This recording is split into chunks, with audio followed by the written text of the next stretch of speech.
জোরে হাততালি performer of the মান্থের জন্য প্লিজ। এবার আমি রিকোয়েস্ট করবো ডক্টর দেবব্রত সেনকে মঞ্চে আসার জন্য। প্লিজ স্যার আসুন।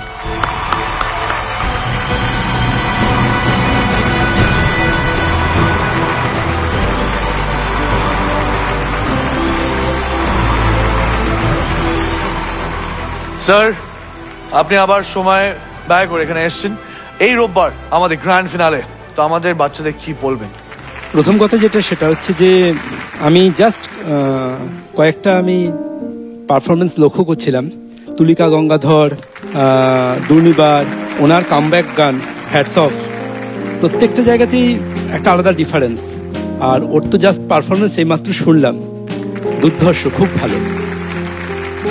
আপনি অসংখ্য ধন্যবাদ যে আপনি গোটা সিজন ধরে আমাদের সঙ্গে রয়েছেন এবং আমাদের কন্টেস্টেন্টদের সাপোর্ট করেছেন, আমাদের সাপোর্ট করেছেন। Thank you so much. I am sure যে আপনি গ্র্যান্ড ফিনালেতে আসবেন আমাদের। অবভিয়াসলি সেটা আমার সৌভাগ্য।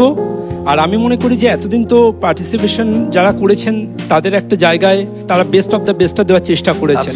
এবার কঠিন যুদ্ধ যেটা সেটা হচ্ছে আমাদের মাননীয় পলাশ দা, শুভা ম্যাম এবং শান্তনুদার, কারণ এরা সবাই এত ট্যালেন্টেড যে ওনাদের ডিফিকাল্ট যে কাকে কিভাবে, আমি যথেষ্ট অবাক লাগে যে ওনারা মানে কিভাবে পয়েন্টটা যেভাবে সেগ্রিগেট করেন, এটা হ্যাটস অফ স্যার আপনাদেরকে।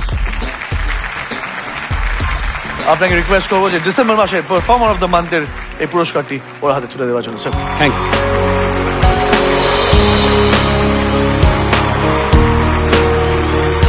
Thank you so much sir for coming here again. আপনার সাথে ডেফিনেটলি দেখা হচ্ছে ফাইনালে। Obviously, Jishu. Thanks a lot. Thank you sir. আসুন।